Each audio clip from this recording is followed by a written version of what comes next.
اعوذ باللہ من الشیطان الرجیم بسم اللہ الرحمن الرحیم۔ جیسے ترجمے میں آپ نے ابھی نوٹ کیا ہوگا، پورا رکوع صرف میراث کے قانون کے اوپر ہے۔ آپ کے پاس یہ کتاب ہے، کتابچہ، چلیے اس کو آپ اپنے سامنے رکھ لیجئے۔ الحمدللہ اب آپ ریلیکس ہو کے سن سکتی ہیں، بہت کم آپ کو لکھنا ہوگا، یہ سب کچھ الحمدللہ آپ کو جو تفسیر ہوگی آپ کو اس کے اندر مل جائے گی۔ اب ہم ایک ایک آیت کا کرنے کے بجائے ایسا کرتے ہیں کہ ہم اس کا پہلے رننگ ٹرانسلیشن، ایک تو آپ نے لفظی ترجمہ کیا، اب رننگ ٹرانسلیشن ہم کر لیتے ہیں، اس کے بعد پھر ہم کتاب پر آ جائیں گے۔ تو یہاں پہ آیت نمبر 11 سے دیکھیے، فرمایا یوصیکم اللہ فی اولادکم، تمہاری اولاد کے بارے میں اللہ تم کو ہدایت دے رہا ہے۔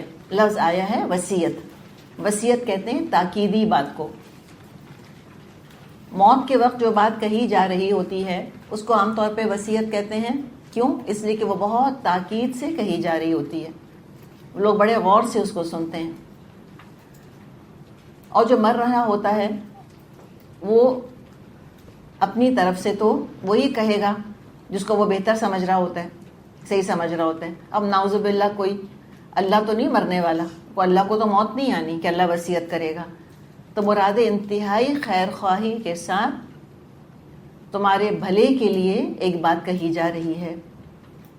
اللہ کتنا مہربان، کتنا کنسرن ہے، نہ صرف ہماری آخرت کے بارے میں بلکہ ہماری دنیا کے بارے میں، بلکہ ہمارے پیسے کے بارے میں، کہ ہمارا پیسہ ضائع نہ ہو، اس کے قوانین دیے جا رہے ہیں۔ پہلے کیا ہے؟ یوصیکم اللہ فی اولادکم، تمہاری اولاد کے بارے میں اللہ تم کو ہدایت دے رہا ہے۔ کیا ہدایت دے رہا ہے؟ اچھا، اب یہاں اولاد کی میراث آ رہی ہے۔ للذکر، ذکر مرد کے لیے، مرد سے مراد کیا ہے یہاں پر؟ بیٹا۔ ہر مرد کی بات نہیں ہے، ہر مرد کا ذکر نہیں کیا جا رہا، یہاں بیٹے کا ذکر ہے کہ ماں باپ کی وراثت ہے۔ اور کم کے اندر کون آ گیا؟ مرنے والا، چاہے مرد ہو چاہے مرنے والی عورت ہو، قوانین میراث سیم ہیں، ایک جیسے اپلائی ہوتے ہیں، چاہے عورت کی میراث ہو یا مرد کی۔ مطلب مراد یہ ہے کہ ایک جیسے سے مراد ہے کہ سب کی تقسیم ہوتی ہے، اور چاہے مرد کا انتقال ہو یا عورت کا انتقال ہو، اولاد کا حصہ ایک جیسا نکلے گا۔ وہ کیا ہوگا؟ للذکر مراد بیٹا، مثل حظ الانثیین، بیٹے کا حصہ دو بیٹیوں کے برابر ہے، دو عورتوں کے برابر ہے، یہ کہا گیا۔ اب یہ وہ جگہ ہے جہاں ہم جانتے ہیں کہ بہت کنٹروورسی ہے اور بہت اعتراضات اس پہ کیے جاتے ہیں۔ اور پھر بات یہ ہے کہ ایک بیٹی ہونے کے ناطے تو ہر عورت چاہے گی کہ مجھ کو بھائی کے برابر ملے، سچی بات ہے۔ دیکھیں، ہم کوئی سچ سے ہم دامن نہیں کترا رہے، جو ہماری فیلنگز ہیں وہ ہیں، ہم تو یہ کہیں گے۔ لیکن پھر توجہ دلانا چاہوں گی میں آپ کی ایک اچھے اسلامی گھرانے کی طرف، جہاں حقیقت میں مرد نے قوام کا رول سنبھالا ہوا ہے، جو کہ حقیقت ہے کہ ایک چھاؤں کی طرح جنہوں نے کہ عورتوں کو اپنی پروٹیکشن میں لیا ہوا ہے۔ ہم اچھی طرح سے جانتے ہیں کہ وہ مرد خرچ کرتے ہیں، وہ عورتوں سے پیسے نہیں لیتے، وہ دینے والے ہوتے ہیں، وہ لینے والے نہیں ہوتے۔ دوا کا خرچہ ہے ماں باپ کا تو بیٹے اٹھا رہے ہوتے ہیں، گھر کی مرمت کرانی ہے تو بیٹے پیسے دے رہے ہوتے ہیں، امی ابا کو ٹریول کرنا ہے تو بیٹے ٹکٹ بھیج رہے ہوتے ہیں۔ مثال دے رہی ہوں میں آپ کو، اس سے کمتر کی چیزیں بھی ہو سکتی ہیں جو جتنا افورڈ کر سکے۔ بیٹے بہت پیسے والے ہوتے ہیں، وہ زیادہ خرچ کرتے ہیں۔ عام طور پہ بیٹیاں نہیں کرتی، کماتی ہیں تو کرتی ہیں، اور ساری عورتیں نہیں کماتی۔ تو جو عورتیں نہیں کماتی وہ اپنے میاں سے تو پوچھ کر ہی دیں گی، اور سب کے میاں کے پاس اتنی گنجائش تو نہیں ہوتی۔ دو طرح سے، معاشی طور پہ یا وسعت کے طور پہ، قلبی وسعت اتنی نہیں ہوتی کہ اپنے ماں باپ پر بھی کریں، اپنے بہن بھائیوں پر بھی کریں، اور بیوی کے بہن بھائیوں پہ، بیوی کے ماں باپ پہ بھی خرچ کرتے چلے جائیں۔ کرتے بھی ہیں اور بعض دفعہ نہیں بھی۔ تو ہوتا کیا ہے کہ ہم نے دیکھا عام طور پہ یہ ہے کہ بیٹا ہی زیادہ تر معاشی ذمہ داری اٹھاتا ہے، اور ذمہ دار ہے بھی، وہ ٹھہرائے بھی اللہ نے بیٹے کو ذمہ دار ہے۔ تو ایک وراثت کا قانون ذہن میں رکھ لیں کہ جو سوشل سپورٹ ہے، جس کے ذمے اللہ تعالیٰ نے سوشل سپورٹ رکھی ہے، اس کا وراثت میں حصہ اسی حساب سے ہے. تو چونکہ اللہ نے بیٹے پر ماں باپ کی ذمہ داری زیادہ رکھی ہے لہٰذا وراثت میں بھی ان کا حصہ زیادہ ہے. اور 10 مصلحتیں اور ہو سکتی ہیں. سچی بات ہے کہ ہم یہ سن کر چاہے ہمیں اچھا لگے برا لگے ہم کہہ دیں گے رضیت باللہ ربًا وبمحمد رسولا وبالاسلام دینا. میں ایک عورت ہوں, میں اپنے ہی اینگل سے سوچوں گی. اگر عورت نے قرآن لکھا ہوتا تو وہ کہتی ہے کہ نہیں برابر کا ہے. اور آپ صلی اللہ علیہ وسلم سے بھی ہم کو ایسی باتیں کچھ ملتی ہیں کہ جس میں آپ نے چاہا تھا کہ لڑکی اور لڑکے کا حصہ برابر ہو, بلکہ بعض ہمیں ایسے اشارے ملتے ہیں جس میں آپ نے چاہا تھا کہ بیٹی کو زیادہ دیا جائے. لیکن یہ اللہ کا قانون ہے, اللہ کا اختیار ہے. اللہ تعالیٰ کسی سے مشورہ نہیں کرتا اپنی شریعت بنانے میں. ابھی تو ہم کہتے ہیں کہ لا شریک لہ, اللہ کا کوئی شریک نہیں ہے. اس کی مصلحتیں وہ ہم سے زیادہ جانتا ہے. ہم تو سامنے دیکھتے ہیں, اللہ ہر طرف دیکھتا ہے. ہم تو خالی اپنا اینگل دیکھتے ہیں, اللہ ہر ایک کا اینگل دیکھتا ہے. اللہ علیم ہے, ہم نہیں ہیں. ہم دعا کرتے ہیں نا استخارے کہ اللہم انی استخیرک بعلمک واستقدرک بقدرتک واسألک من فضلک العظیم فانک تقدر ولا اقدر وتعلم ولا اعلم. اللہ تو قادر, میں تو قادر نہیں. اللہ تو جانتا ہے, میں تو نہیں جانتی. وَأَنْتَ عَلَّامُ الْغُيُوبِ, اللہ تو غیب کا علم رکھتا ہے. تو اللہ نے رول بنا دیا, کوئی اور چوائس ہے نہیں میرے آپ کے پاس سوائے کہ ہم کہیں الحمدللہ, ہم نے مان لیا. اور اگر وہ صحیح اسلامی نظام اپنی پوری آن بان کے ساتھ نافذ ہو, یا کم از کم پوری آن بان کے ساتھ نہیں, کم از کم معاشی نظام, معاشی ذمہ داریاں جیسی اللہ نے رکھی ہیں ویسی سب لینے پر تیار ہوں, ہم سب کہیں گے کہ بالکل یہاں پر عدل کی بات کی جا رہی ہے. بیٹی تو مہر بھی لے رہی ہے, وہ تو اپنے میاں سے مہر لے رہی ہے, اس پہ کوئی ذمہ داری معاش کی نہیں ہے, جو ہے وہ اس کا اپنا ہے. مرد پہ تو بہت سی اللہ تعالیٰ نے سارا بوجھ اللہ نے مرد کے اوپر رکھا ہے, تو زیادہ پیسہ اس کے ہاتھ میں ہونا چاہیے. It makes total sense. تو اللہ تعالیٰ نے کیا فرمایا کہ للذکر مثل حظ الانثیین, مرد کا حصہ 2 عورتوں کے برابر ہے. اچھا اب کیا ہے, فإن کن نساء, اگر میت کی وارث کون ہو, بیٹیاں. نساء سے مراد ہے بیٹیاں. یعنی کیا مطلب ہے, یہاں کس کی تقسیم ہو رہی ہے, یعنی کہ اولاد کو جو میراث مل رہی ہے اس کی بات کی جا رہی ہے. ٹھیک ہے, تو کیا ہوگا کہ مثال کے طور پہ اگر ایک بیٹا اور ایک بیٹی ہے, ٹھیک ہے, تو کیا ہوگا کہ جائیداد کے 3 حصے ہوں گے, رائٹ. 2 حصے کس کو ملیں گے, بیٹے کو ملیں گے, اور 1 حصہ کس کو ملے گا, بیٹی کو ملے گا. سمجھ آ گئی بات. ایک بیٹا ہے اور 2 بیٹیاں, مثال کے طور پہ ایک بیٹا ہے اور 2 بیٹیاں, اور مرنے والے نے 100 روپے چھوڑے, تو 100 روپے کے کتنے حصے بنیں گے, 4 حصے بنیں گے. ٹھیک ہے, 25 25 25 25. پھر 2 حصے مل جائیں گے بیٹے کو 50, اور ایک بیٹی کو ملے گا 25 اور دوسری کو ملے گا 25. کلیئر. اب کیا ہے, فَإِن كُنَّ نِسَاءً, اب اگر جو ہے مرنے والی کی بیٹیاں ہی ہیں اولاد میں, تو نساء سے مراد ہے بیٹیاں. کتنی ہیں, فوق اثنتین, 2 سے زیادہ. علماء کہتے ہیں 2 کا بھی یہی قانون ہے. مراد کیا ہے یہاں پر کہ اب یہاں بیٹا نہیں ہے مرنے والے کا, اولاد میں کون ہے, بیٹیاں ہی بیٹیاں ہیں. کتنی ہیں, 2 ہیں یا 2 سے زیادہ. اس کا رول کیا ہوگا, فَلَهُنَّ ثُلُثَا مَا تَرَكَ, 2 سے زائد لڑکیاں ہوں تو ترکے کا 2/3 دیا جائے گا. 2/3 اٹ ایکولی ڈسٹریبیوٹ ہو جائے گا, چاہے 2 بیٹیاں ہوں, 3 ہوں, 5 ہوں, جتنی بھی ہوں. سمجھ آ گیا آپ کو. اچھا, اب 2/3 تو مل گیا, تو اب باقی کدھر گیا. پہلے یہ حصہ نکلے گا اولاد, ٹھیک ہے نا, یعنی کہ یہ تو اب جو باقی بچے گا, کوئی اور اگر وارث نہیں ہے مثال کے طور پہ, تو پھر کیا ہوگا. آپ صلی اللہ علیہ وسلم نے فرمایا ہے, بخاری میں حدیث ہے کہ الحق الفرائض باہلھا, جو میراث کے مقرر حصے ہیں وہ حصے داروں کو دے دو. فما بقیہ, تو جو بچ جائے, فہو لأولی رجل ذکر, وہ قریب ترین مرد رشتہ دار کے لیے ہوگا. اب 2/3 تو ان بیٹیوں کو مل گیا, اب بچا وہ کہاں جائے گا, وہ جائے گا اگر تو دادا زندہ ہیں تو دادا کے پاس جائے گا, اور ہم جانتے ہیں کہ جیسے گرینڈ پیرنٹس شفیق ہوتے ہیں اپنے پوتے پوتیوں کے اوپر یا نواسے نواسیوں کے اوپر، ایسے کوئی اور نہیں ہوتا. ماں باپ سے زیادہ رحمت و شفقت کرنے والے نانی نانا دادی دادا ہوتے ہیں.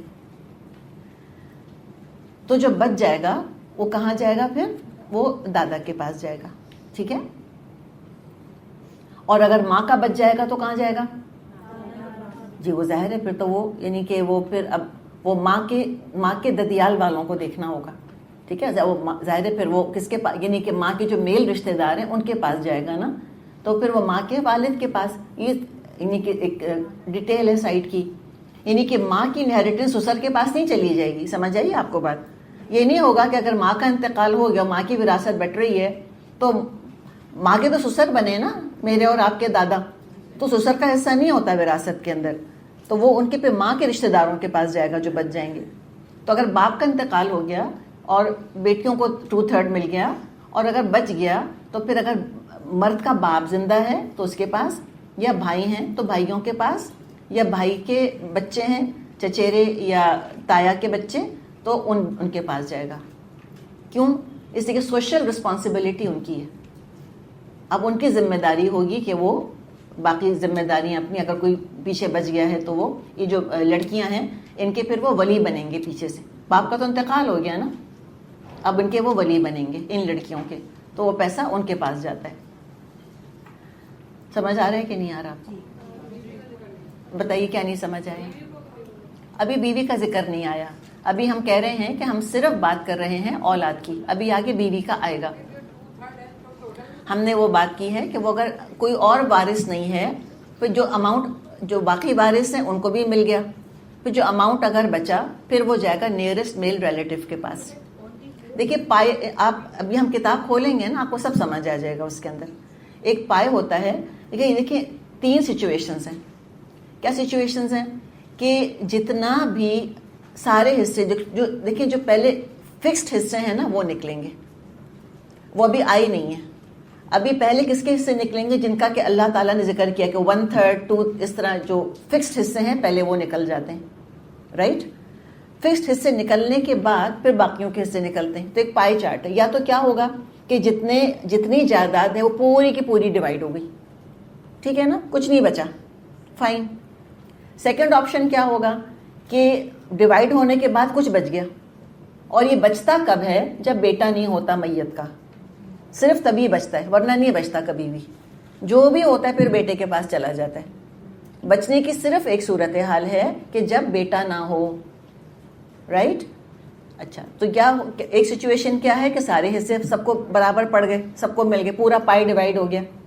سیکنڈ سچویشن کیا ہے کہ کچھ بچ گیا ہے نا، ایکسٹرا بچ گیا. وہ کہاں جائے گا؟ وہ جائے گا نیئرسٹ میل ریلیٹیو کے پاس. تیسری سچویشن کیا ہے کہ حصے دار زیادہ ہیں اور پائی چھوٹا پڑ گیا. یہ ہو سکتا ہے نا. تھرڈ سچویشن یہ بھی ہے کہ حصے زیادہ ہو گئے اور جو پائے ہے وہ کم پڑ گیا. ہوگا کہ نہیں ہوگا؟ ایسے ہو سکتا ہے، سچویشن ہو سکتا. اس پہ بھی بہت اعتراض کیا گیا کہ نعوذ باللہ اللہ تعالیٰ کو تو میتھ نہیں آتا، اللہ نے ایسے حصے بنا دی. اس لیے وہ تو نہیں مانتے نا کہ اللہ نے نازل کیا ہے قرآن. کہتے کہ محمد نے لکھ لیا. کہتے محمد کو تو حساب کتاب ہی کوئی نہیں آتا تھا. اور دیکھیں اس میں تو لامحدود کمبینیشنز ہو سکتے ہیں. اور اللہ نے تو ایسے سمیٹ دیا ہے قانون وراثت کو ایک رکوع کے اندر، اور یہ قرآن کا اعجاز بیان ہے. اس پہ کتابوں کی کتابیں لکھی گئی ہیں قانون میراث کے اوپر. اتنے سارے ڈفرینٹ کمبینیشنز ہو سکتے ہیں کہ جن کا بھی ہم اندازہ نہیں لگا سکتے، اور ہم تو اس ڈیٹیل میں جا بھی نہیں سکتے. ہم فقہ کی کلاس تھوڑی کر رہے ہیں. تو ایک سچویشن ہو سکتی ہے کہ حصے دار زیادہ اور پائے کم. اس میں کیا ہوگا کہ پروپورشنیٹلی سب کے حصے کم ہو جاتے ہیں تھوڑے تھوڑے کر کے. اچھا، تو خالی آپ کے کان پہ بات ڈالی ہے کہ اگر کوئی پورشن بچ گیا، سارے رشتہ داروں کو ملنے کے بعد کچھ بچ گیا تو کہاں جائے گا؟ آپ کو بتا دیا. اور کیوں جائے گا؟ اس لیے کہ اس کی اب فائنینشیل رسپانسبلٹی ہے کہ یہ جو سارے بچ گئے ہیں پیچھے، مرنے والے کے جو وارث ہیں ان کا خیال کرے گا پھر یہ. اچھا، اب کیا ہوا؟ ایک بیٹا اور ایک بیٹی ہے تو کیا ہوگا؟ لڑکے کو 2 حصے ملیں گے، لڑکی کو بیٹی کو 1 ملے گا. بیٹا ہے ہی نہیں اور 2 یا 2 سے زیادہ بیٹیاں ہیں تو کتنا مل جائے گا ان کو سب کو؟ 2/3 میں سب شیئر کر لیں گی. اب ایک اور سچویشن ہے. سچویشن کیا ہے کہ یا 2 اور 2 سے زیادہ, ٹھیک ہے, یہ ان کا ذکر آیا, تو اس کا ہے کہ وہ اور بیٹا نہیں ہے. ایک سچویشن یہ ہے نا جو ہم نے ابھی دیکھی یہاں پر, ابھی جو للذکر مثل حظ الانثیین میں کیا آیا کہ بیٹا بھی ہے اور بیٹی بھی ہے, رائٹ, یہ ہم نے دیکھا. اب یہاں پر کیا بات کی جا رہی ہے کہ بیٹا نہیں ہے, اور کیا ہے, مرنے والے کی اولاد میں کون ہے؟ صرف ایک بیٹی ہے, بس صرف ایک بیٹی. اگر 2 اور 2 سے زیادہ ہوتی تو کتنا لیتی؟ 2/3 میں شیئر کرتی. اگر بیٹا اور بیٹی ہوتے تو کیا کرتے؟ بیٹی کو کتنا ملتا؟ بیٹے کو ڈبل, بیٹی کو 2, اس کو 2, اس کو 1. اچھا, اب ایک سچویشن ہے وہ امکانت واحدہ, اب ایک ہی بیٹی ہے اور اولاد ہی کوئی نہیں ہے, تو کتنا حصہ ملے گا اس کو مرنے والے کی میراث سے؟ فلہن نصف, آدھی جائیداد بیٹی کی ہے. کلیئر ہو گیا آپ کو اتنا؟ اب یہاں تک ذکر آ گیا کس کی میراث کا؟ اولاد کی میراث کا. اب آگے ذکر آ رہا ہے والدین کی میراث کا. ولی ابوی, اور مرنے والے کے والدین کے لیے, لکل واحد منہما السدس, اگر میت صاحب اولاد ہو تو اس کے والدین میں سے ہر ایک کو ترکے کا چھٹا حصہ ملنا چاہیے. سدس 1/6 ملے گا. منہما, باپ کو بھی 1/6 اور ماں کو بھی 1/6. یہاں برابری ہے, جتنا ماں کو مل رہا ہے اتنا باپ کو مل رہا ہے. وہ جب غصہ بہت آ جاتا ہے نا عورتوں کو, تو کہتے ہیں کہ عورت کی تو وراثت ہی آدھی ہے.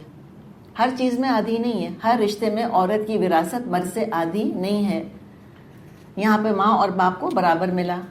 مما ترک ان کان لہو ولد, وہ جو اس نے چھوڑا ہوگا میت نے, اگر تو ہوا اس کا, اگر تو ہوئی اس کی اولاد. اگر اولاد بھی ہے تو ماں باپ کو کتنا مل رہا ہے؟ 1/6. فإن لم يكن له ولد, اب اگر مرنے والے کی اولاد ہی نہیں ہے, نہ بیٹا ہے نہ بیٹی ہے, وورثه ابواہ, اور اس کے والدین ہی اس کے وارث بن رہے ہیں, تو اب مین انہیریٹرز میں سے کون مائنس ہو گیا؟ اولاد مائنس ہو گئی. بچے ہیں ہی نہیں, ایک بڑا چنک نکل گیا نا, اولاد ہی نہیں ہے, لیکن ماں باپ ہیں. تو چونکہ اولاد نہیں ہے تو اب کیا ہوگا؟ ماں کا حصہ بڑھ جائے گا. فَلِأُمِّهِ الثُّلُثُ, اگر وہ صاحب اولاد نہ ہو اور والدین ہی اس کے وارث ہوں تو ماں کو تیسرا حصہ دیا جائے گا, 1/3 ماں کو مل جائے گا. کلیئر؟ فَإِنْ كَانَ لَهُ إِخْوَةٌ, جی ہاں, اب وہ دیکھیں, اب وہ سارے جو گیپس ہیں نا وہ سارے فل کرنے ہوں گے پھر لاز آف انہیریٹنس کے اندر, وہ سب بعد میں فل کرنے ہوں گے. ٹھیک ہے, اس لیے کہ اس میں پھر کیا ہوگا کہ باپ کا اپنا حصہ ہوگا, اور پھر نیئرسٹ میل ریلیٹو ہونے کے لحاظ سے پھر کچھ اور حصہ بھی اس کے پاس جائے گا. یہ بھی ہو جاتا ہے. اور دیکھیں وہ سب ڈیٹیل تو ڈسکس ہم نہیں کر سکتے, آپ لوگ بہت الجھ جائیں گے اس کے اندر. ٹھیک ہے, اور یہ ایسی چیز نہیں ہے قوانین وراثت کہ جن کا نماز کی طرح ہم کو دن میں 5 دفعہ سامنا کرنا پڑے. یہ once and twice in a lifetime عام طور پہ یہ ہوتا ہے. اور سمپل کب ہوتا ہے؟ جب عام طور پہ یہ ہوتا ہے جب ماں باپ مر جاتے ہیں تو وراثت بٹتی ہے ان کی. بہت کم ایسا ہوتا ہے کہ اولاد مرے اور وراثت بٹے جس میں ماں باپ حصہ لے رہے ہوتے ہیں. تو وہ جب سچویشن آئے گی تو آپ کو کسی مفتی سے جا کے بات کرنی ہوگی, اس وقت آپ کو دیکھنا ہوگا. اور دیکھیے سیدھی بات کیا ہے کہ اگر تو اولاد ہے اور اولاد میں بیٹا اور بیٹی دونوں ہیں, پھر معاملہ بالکل سمپل ہوتا ہے. پھر ڈویژن, سب سے آسان ڈویژن وہاں پر ہوتا ہے جب اولاد میں بیٹا بیٹی دونوں ہوں. تھوڑی سی جو ڈیٹیلز آتی ہیں وہ وہاں آتی ہیں کہ نمبر 1 یا تو بیٹا نہ ہو یا نمبر 2 اولاد ہی نہ ہو, پھر کمپلیکیشن تھوڑی سی زیادہ ہو جاتی ہے. اور یہ جو ہمیں اب اتنی جلدی سے ہم پریشان ہو گئے, عائشہ رضی اللہ عنہا کے مینٹل میتھ کا حال یہ تھا کہ لوگ آ کر ان سے وراثت کے مسائل پوچھتے تھے اور وہ مینٹلی کیلکولیٹ کر کے سب کے حصے بتا دیا کرتی تھی کہ اس کا اتنا, اس کا اتنا, اس کا اتنا. تو یہاں پہ کیا فرمایا کہ ماں کا ہوگا 1/3.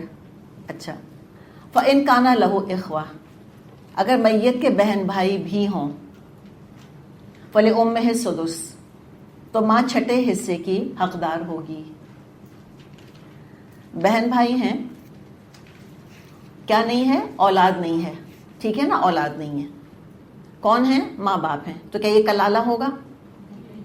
کیسے ہوگا؟ ہم نے کلالہ میں کیا کہا تھا؟ نہ ماں باپ نہ اولاد.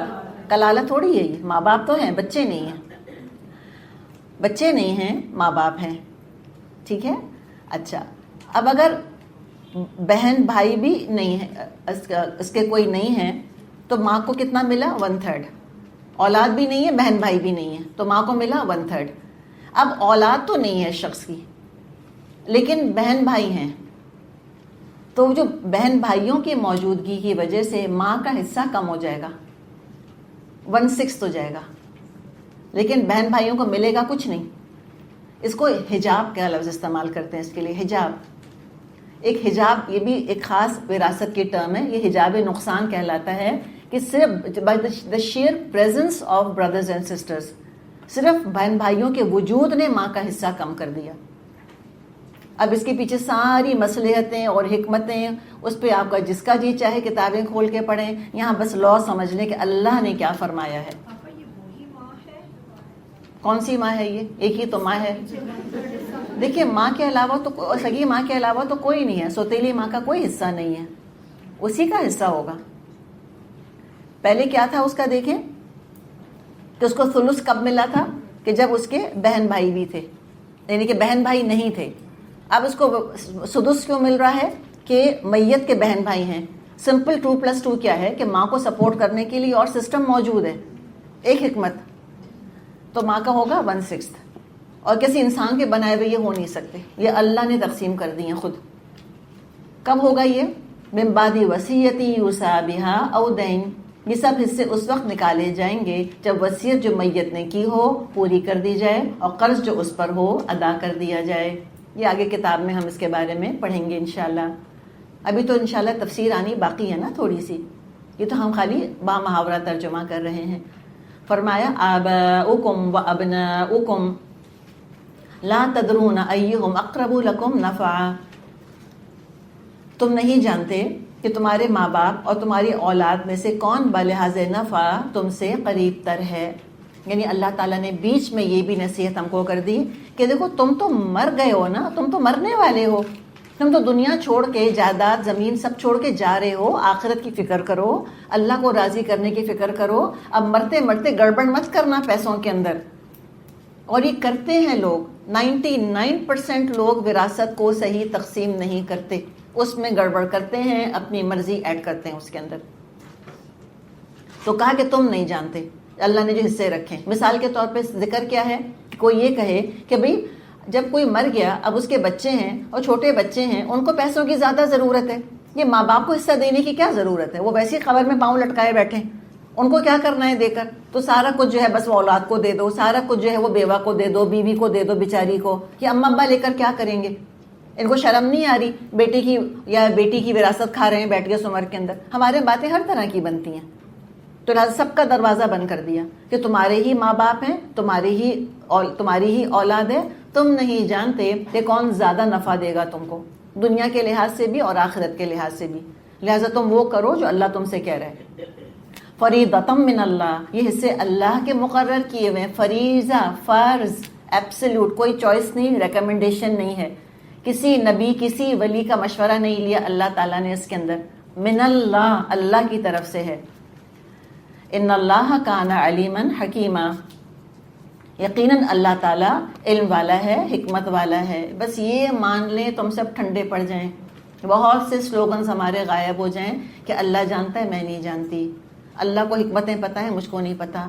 جب انسان اپنے اوپر عقل کل ہونے کی ذمہ داری لے لیتا ہے کہ اگلا پچھلا میں نے سارا سمیٹ لیا، میرے علم نے ہر چیز ہر سچویشن کا احاطہ کر لیا اور میں اللہ سے زیادہ عقل مند ہو گیا، تب پھر وہ قرآن پر اعتراض کرتا ہے. اور پھر ہم سلوگن سنتے ہیں کہ نہیں بالکل ایکوالٹی ہونی چاہیے. ایکوالٹی کی بات بھی انشاءاللہ آگے تفسیر میں آ جائے گی.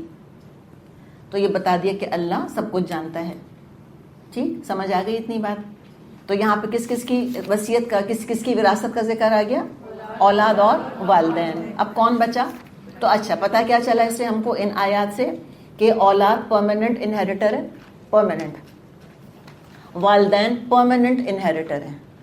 کوئی اپنی اولاد کو عاق نہیں کر سکتا.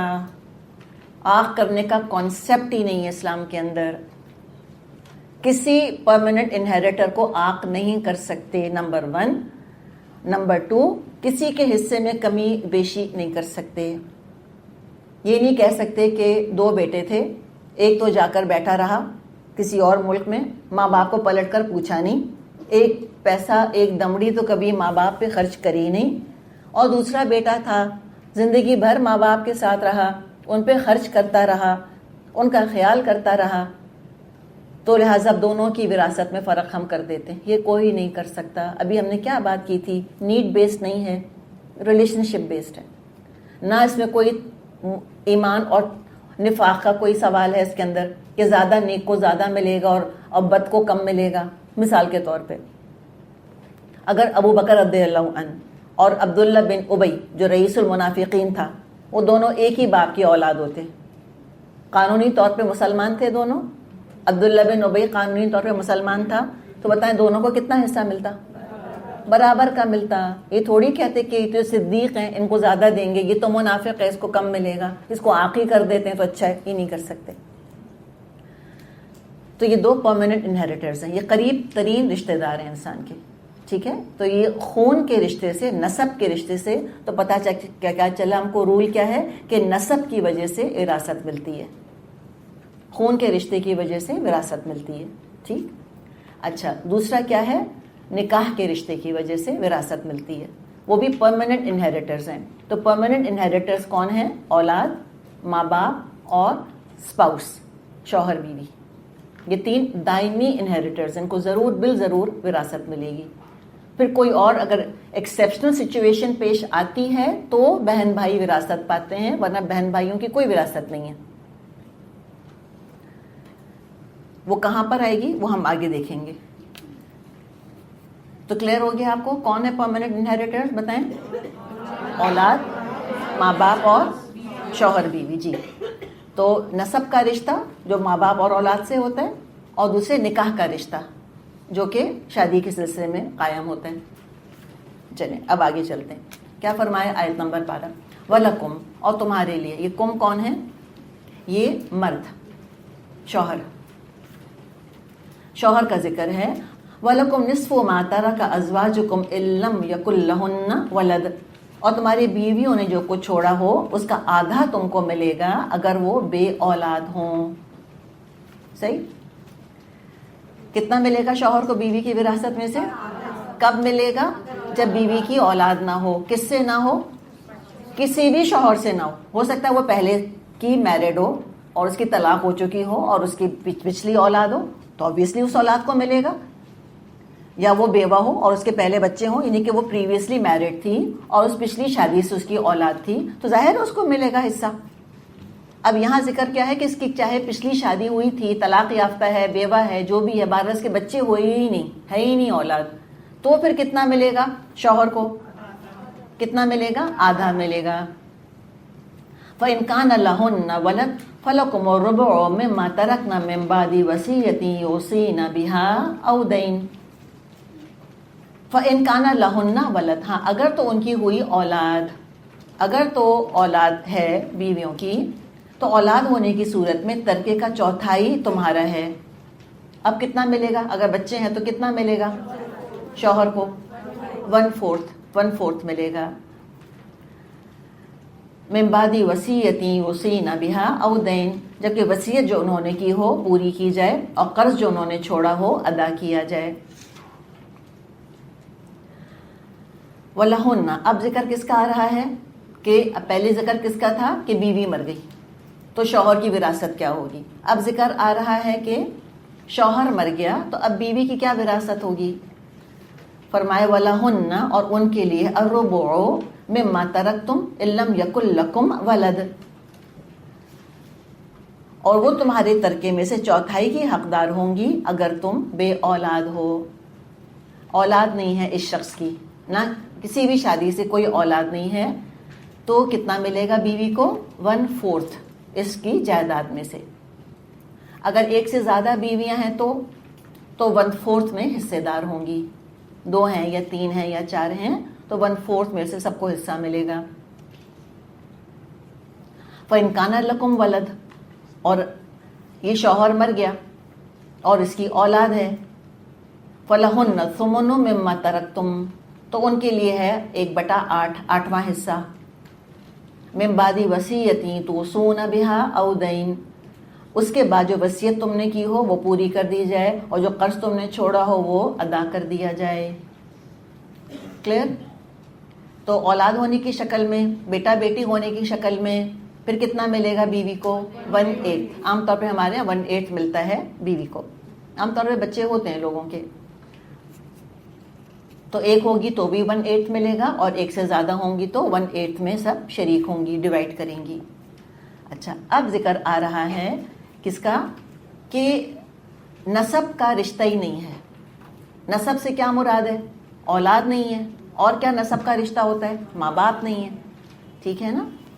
تو فرمایا وَإِنْ كَانَ رَجُلٌ، اگر کوئی ہو مرد، یورثو، جس کی وراثت تقسیم کی جا رہی ہے، کلالہ، وہ کلالہ ہو، اب امرأتن، یا کوئی عورت ہو وہ بھی کلالہ ہو. یہ یوں ہے دراصل، وَإِنْ كَانَ رَجُلٌ او امرأتن کلالتن، یہ میں کہ کوئی مرد یا عورت اگر کلالہ ہو، یعنی ہو سکتا ہے کہ شوہر یا بیوی ہو لیکن اولاد بھی نہیں ہے اور ماں باپ بھی نہیں ہے، تو دو میجر انہیریٹرز مسنگ ہیں نا یہاں پر. اور کیا ہے؟ وَلَهُ أَخٌ أَوْ أُخْتٌ،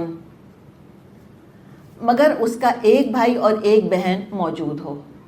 اخ ہو اور اختن، ایک بھائی ایک بہن ہو. فَلِكُلِّ وَاحِدٍ مِّنْهُمَا السُّدُسُ، تو بہن اور بھائی ہر ایک کو چھٹا مل جائے گا.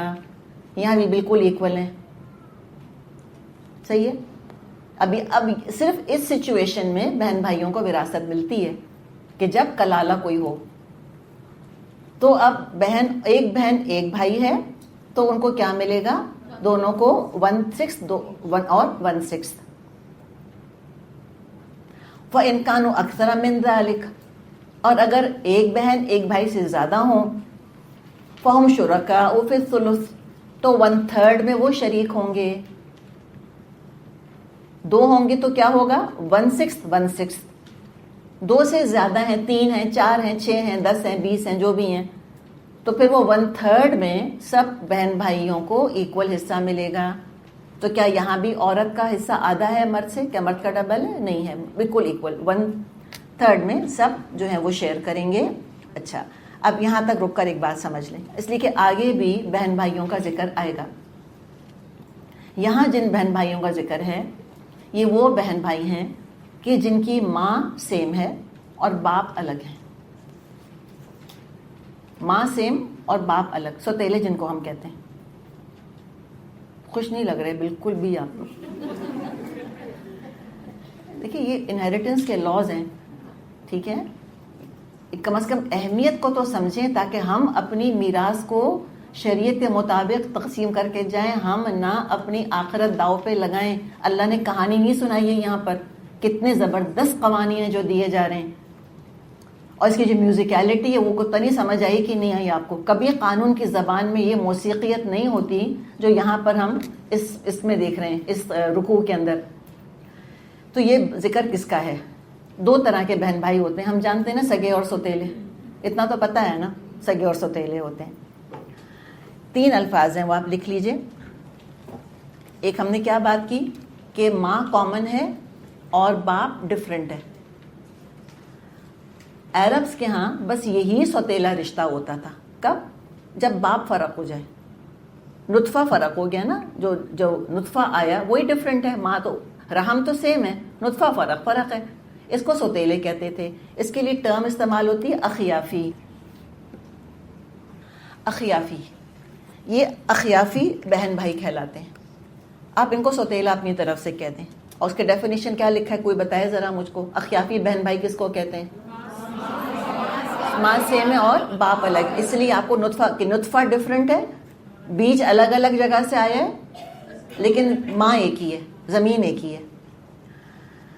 تو یہاں ان کا ذکر ہے. ٹھیک ہے؟ اس کے علاوہ سورت کے اینڈ میں، وہ تو ہم اینڈ میں جب جائیں گے وہاں پہ ذکر پڑیں گے. آیت 176 میں پھر میراث کا ذکر آئے گا جہاں پہ سورہ نساء اینڈ ہو رہی ہے، تو وہاں دوبارہ ذکر کر لیں گے. لیکن اس وقت سمجھ لیں. اچھا، کیا کیا کمبینیشن ہو سکتے ہیں مجھے بتائیں ماں باپ کی صورت میں؟ کہ یا تو یعنی کہ اولاد میں بہن بھائی کیسے ہوتے ہیں؟ یا تو سگے ہوتے ہیں بالکل، کہ بھئی ماں اور باپ جو کہ ہمارے عام نظام ہے کہ بھی سیم ماں باپ کے ہم بہن بھائی، سیم ماں باپ کی اولاد ہیں ہم، ہماری امی ابو ایک ہی ہیں سب بہن بھائیوں کے. ایسے بہن بھائی جس کو ہم سگے بہن بھائی کہتے ہیں، اس کو عربی میں کہتے ہیں عینی. یہ عینی بہن بھائی ہیں جو کہ عام ایک سسٹم ہوتا ہے گھروں کا. تو ایک کمبینیشن ہم نے سب سے پہلا کیا دیکھا تھا کہ باپ فرق اور ماں ایک. اب ہم نے کیا دیکھا کہ ماں اور باپ دونوں ایک. اب تھرڈ کیا ہو سکتا ہے؟ باپ ایک اور مائیں ڈفرینٹ. ٹھیک ہے نا؟ ایک ہی بیج ہے، زمینیں فرق ہیں. ایک باپ ہے اور ماں ڈفرینٹ ہے. اس کو بھی ہم سوتیلا کہتے ہیں. عربی زبان میں اس کو اللاتی کہتے ہیں، اللاتی بہن بھائی. تو یہاں جو ذکر آ رہا ہے وہ عینی اور اللاتی کا نہیں ہے، یہاں ذکر صرف اخیافی بہن بھائیوں کا ہے. بس اتنی بات، یہ ٹرمز کم از کم آپ ہضم کر لیں اور پھر آگے دیکھیں گے. اور اگر یہ آپ کا ایشو نہیں ہے تو آپ کو پریشان ہونے کی ضرورت نہیں ہے. اور میرا نہیں خیال کوئی آپ سے میراث کے بارے میں فتویٰ لینے آئے گا، اور آئے گا تو آپ مت دیجیے گا.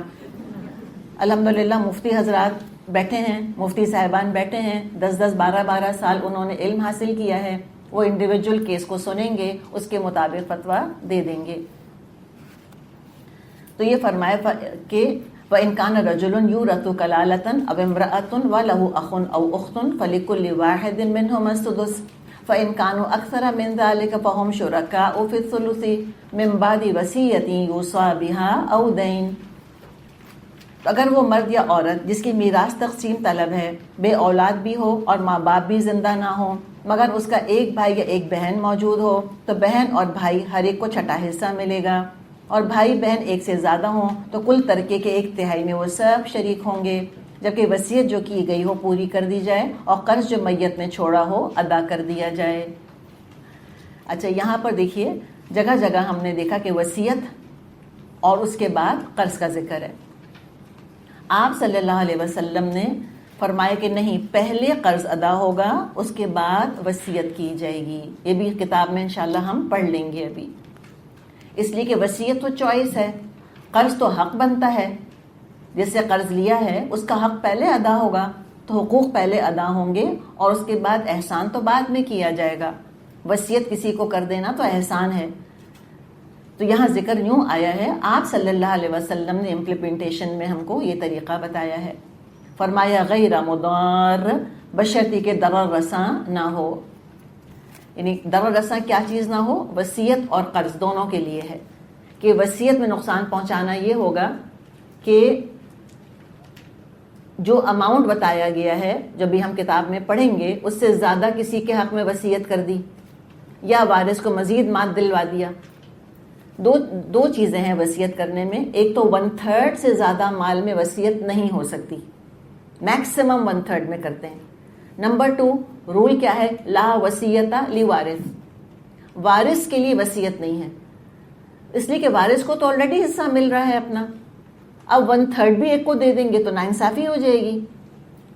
ایک بچے کو تو وراثت بھی مل گئی اور ماں باپ نے اس کے لیے وصیت بھی کر دی، وہ تو زیادہ لے گیا یا زیادہ لے گئی اور باقیوں کو کم ہو گیا. تو وارث کے لیے وصیت نہیں ہے. تو یہ نقصان دہ وصیت کیا ہوگی کہ وارث کے حق میں وصیت کر دی یا بہت ساری وصیت کر دی. جیسے کہ ہم پڑھتے ہیں اور سنتے رہتے ہیں کہ کسی نے ساری جائیداد کتے کے نام کر دی، کسی نے ساری جائیداد بلی کے نام کر دی، کسی نے اولاد کو کچھ بھی نہیں دیا اور سارے کا سارا کسی فلنتھراپسٹ آرگنائزیشن کو کسی فنڈ کے اندر پیسہ دے دیا. تو یہ سخت نقصان دہ چیز ہے. اسلام نے قطعی اجازت ان چیزوں کی نہیں دی ہے. قرض میں نقصان کیسے پہنچایا جا سکتا ہے کہ صرف وارثوں کو محروم کرنے کے لیے ایسے قرض کا اظہار کرے مرنے والا جو اس کے ذمہ تھا ہی نہیں. کہہ دیجیے میں نے فلاں سے قرض لیا ہوا ہے تاکہ اس کی جائیداد جو ہے کسی اور کے پاس چلی جائے. نہ ڈاکیومنٹس ہیں نہ کچھ ہے، صرف ایک ضد پکڑ لی ہے وارثوں سے. بعض دفعہ ڈائریکٹلی آنکھ نہیں کرتے ماں باپ، کچھ چکر بازی ایسی کرتے ہیں کہ اولاد کو نہ ملے یا شوہر بیوی کو نہ ملے. اور کلالہ میں تو بہت مسائل ہوتے ہیں، اس لیے کہ اولاد تو ہے ہی نہیں، ماں باپ نہیں ہیں. پتہ نہیں ضد کیا ہوتی ہے کہ بہن بھائیوں کو دینا نہیں چاہتا انسان پیسہ، کہ بس بہن بھائیوں کے پاس نہ جائے. بیویاں کوشش کرتی ہیں کہ میرے بچے نہیں ہیں تو میرے دیور نندوں جیٹھوں کو پیسہ نہیں جانا چاہیے. اس کے لیے کوئی نہ کوئی سسٹم کر رہے ہوتے ہیں. مرد خود چاہ رہے ہوتے ہیں کہ اگر میری اولاد نہیں ہے تو میرے بہن بھائیوں کو نہ جائے, یا میری بیوی کا پیسہ جو ہے وہ اس کے بہن بھائیوں کو نہ جانے پائے کسی طرح. تو ان سب چیزوں سے روک دیا کہ غیر مضار, ضرر رساں نہیں ہونا چاہیے اس معاملے کو, قرض کو یا وصیت کو. پھر فرمایا وصیتم من اللہ, یہ وصیت ہے اللہ کی طرف سے. پہلے کیا کہا تھا؟ فریضۃ من اللہ, فرض ہے اللہ کی طرف سے. یہ اہمیت ہے قانون وراثت کی. واللہ علیم حلیم, اللہ علم والا ہے, حلم والا ہے. حلم کیا ہوتا ہے؟ کہ انسان ایموشنل ریئیکشنری نہ ہو, ٹھہراؤ کے ساتھ معاملہ کرنا. اللہ تمہاری طرح جذباتی نہیں ہے. تمام قوانین جذبات کی رو میں بہہ کر نہیں بنائے جاتے, ناروں کی زد میں آ کر تبدیلیاں نہیں کی جاتی پاپولر پریشر کی وجہ سے. اللہ علیم ہے, اللہ حلیم ہے, اللہ کے فیصلے ہیں. تم کیسے اعتراض کر سکتے ہو؟ یا تو دعویٰ کرو کہ تم اللہ سے زیادہ عقل مند ہو, پھر دیکھیں گے ایمان کا کیا معاملہ ہے, اور عقل کا معاملہ سب سے پہلے دیکھا جائے گا کہ ٹھکانے ہے کہ نہیں ہے. تو اللہ علیم اور حلیم ہے. پھر فرمایا تلک حدود اللہ, یہ اللہ کی مقرر کردہ حدیں ہیں. دیکھیں جب رب نام نہیں آ رہا کہیں بھی, رب نہیں آیا, اللہ اللہ اللہ, اس کا جلال, اس کی شان, اس کا مقام کہ وہ اللہ ہے. تو تلک حدود اللہ, یہ اللہ کی بنائی ہوئی حدیں ہیں. وَمَن يُطِعِ اللَّهَ وَرَسُولَهُ, اور جو اللہ اور اس کے رسول کی اطاعت کرے, يُدْخِلْهُ جنات, اللہ اس کو جنتوں میں داخل فرمائے گا. تجری من تحتها الانہار, جن کی نیچے سے نہریں بہتی ہیں. خالدین فیہا, ان میں وہ ہمیشہ رہیں گے. ذالک الفوز العظیم, اور وہ ہے بڑی کامیابی. اور یہ جنت کی بشارت ایسی نہیں آ جاتی. کام مشکل ہوتا ہے, مشقت طلب ہوتا ہے, یا جذباتی طور پہ کرنا مشکل ہوتا ہے, یا انسان کا مزاج انکلائن نہیں ہو رہا ہوتا اس کام کے لیے, لیکن اللہ کا حکم سمجھ کے مانتا ہے. خوشی یا ناخوشی سے جیسے بھی مانو, مان لیا بہت بڑی کامیابی ہے. اور نہیں مانا تو وَمَن يَعْصِ اللَّهَ وَرَسُولَهُ, اور جو نافرمانی کرے گا اللہ اور اس کے رسول کی, وَيَتَعَدَّ حُدُودَهُ, اور اللہ کی بنائی ہوئی حدوں کو پھلانگ جائے گا, لحاظ ہی نہیں رکھے گا. کہے گا ری انٹرپریٹ کرو قرآن کو دوبارہ سے انٹرپریٹ کرنے کی, دوبارہ سے اس کے قوانین کو ٹھیک کرنے کی ضرورت ہے. ماڈرن زمانے کے حساب سے اس کو سٹریم لائن کرو قرآن کو. تو یہ ہے دراصل اللہ کے حدوں کو پھلانگنا. تو کیا ہوگا؟ دنیا میں جو مرضی کرتے رہو, آخرت کا بتا دیا ہے بس. یدخلہ نارا, وہ داخل ہوگا آگ میں. خالدن فیہا, ہمیشہ رہے گا اس میں. دیکھیں یہاں ڈفرینٹ کیا چیز ہے, خالدینہ نہیں آیا, خالدن. مرتا بھی تو اکیلا ہے نا انسان, اکیلا ہی تو مر رہا ہے. اور جہنم میں لوگ پڑے ہوں گے, اور جہنمیوں کو خیال آئے گا کہ میں اکیلا ہی ہوں پورے جہنم میں جس کو اتنا سخت عذاب دیا جا رہا ہے. تو اپنی عاقبت مت برباد کرو چار پیسوں کے پیچھے. خالدن فیہا, ہمیشہ رہے گا اس میں. وَلَهُ عَذَابٌ مُهِینٌ, اور اس کے لیے رسوا کن عذاب ہے.